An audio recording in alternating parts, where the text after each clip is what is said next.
நண்பர்கள் அனைவருக்கும் வணக்கம். நாம் இன்றைக்கி சன் டிடிஹெச் செட்டாப் பாக்ஸில் வரக்கூடிய ஒரு காமன் ஃபால்ட்டை பற்றி அதை எப்படி ரெக்டிஃபை பண்ணலான்றதை பற்றி பார்க்க போகிறோம். சன் டைரக்ட்டு தமிழ்நாட்டில் அதிகமான அளவுக்கு கிராமங்களில் நகரங்களில் ரொம்பவே மலிவான ஒரு டிடிஹெச் சர்வீஸை கொடுத்துருக்கக்கூடிய ஒரு கம்பெனி. மாத சந்தா ரூபாய் 50 கொடுக்கக்கூடிய ஒரு கம்பெனி. பட்டி தொட்டி எல்லா இடத்துலையும் பார்த்தீங்கன்னா சன் டைரக்ட்டு செட்டாப் பாக்ஸ் தான் அதிகமாக கிராமங்களில் பயன்படுத்துவாங்க.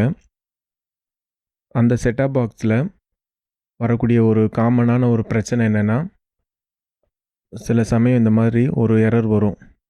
சேனல்லாம் பார்த்திங்கன்னா நம்பர் நீங்கள் செட்டாப் பாக்ஸ் ஆன் பண்ண உடனே பொதுவாக 11, 15 அந்த மாதிரி ஆரம்பிக்கிறதுக்கு பதிலாக 66, 70 அப்படின்னு சொல்லிட்டு முன்னாடி வரக்கூடிய சேனல் சன் டிவி, கேடிவி அந்த மாதிரி சேனல்லாம் வராமல் 66, 77 நம்பர் தள்ளி தள்ளி போகும். அந்த ப்ராப்ளத்துக்கு அதை எப்படி ரெக்டிஃபை பண்ணலான்னு இப்போ பார்ப்போம்.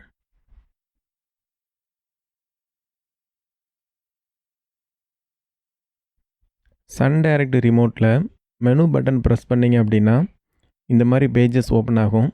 இதில் ஒரு ஆப்ஷனாக செலக்ட் பண்ணிவிட்டு வாங்க. கடைசியாக ஃபேக்ட்ரி டிஃபால்ட்னு ஒரு ஆப்ஷன் இருக்கும். அதுக்கு பாஸ்வேர்டு பார்த்திங்கன்னா 4 ஜீரோ டிஃபால்ட்டாக கொடுத்துருப்பாங்க. அதை ஓகே பண்ணிங்க அப்படின்னா உங்களுக்கு இந்த மாதிரி ஒரு ஸ்க்ரீன் வரும். இதில் உங்கள் பாக்ஸ் கம்ப்ளீட்டாக ரீசெட் ஆகும். அந்த மாதிரி ரீசெட் ஆகும்போது அந்த வராத சேனல் எல்லாமே உங்களுக்கு இந்த பாக்ஸில் முதல்ல பார்த்திங்கன்னா சன் டிவி வராது. ஆன் பண்ண உடனே ஜெயா டிவி அந்த மாதிரி சேனல் தான் வரும். இப்போ இந்த பாக்ஸ் நார்மல் ஆயிடுச்சு. ஒருவேளை உங்களுக்கு இந்த மாதிரி நீங்கள் சன் டிடிஹெச் பயன்படுத்தினீங்க, இந்த மாதிரி எரர் வந்துச்சு அப்படின்னா இதை முயற்சி பண்ணி பாருங்கள். நன்றி.